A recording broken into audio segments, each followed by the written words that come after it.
কল্যাণের শ্বাস করতে তরা করুন, মন্দ থেকে মনকে সংযত করুন।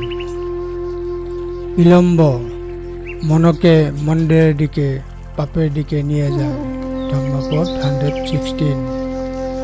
বিলম্ব মনকে মন্দের দিকে পাপের দিকে নিয়ে যায়। ধর্মপদ 116।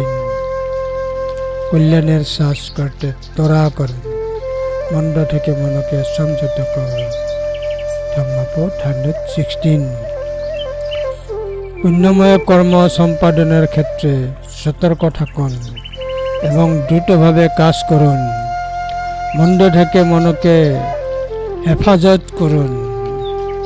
যদি কেউ দ্বিধাহীনভাবে সদ্গুণী কর্ম সম্পাদন করে, তবে তার মন খারাপ কাজে আনন্দিত হতে শুরু করবে না।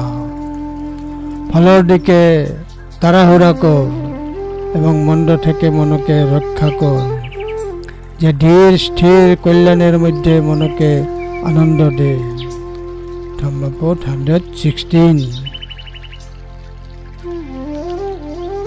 অবিথ্যরেথ কল্যাণে পাপা চিন্তা নিবারয়ে, দগ্ধং হি করতা পুণ্যং পাপস্মিং রমতে মন। ধর্মপদ 116।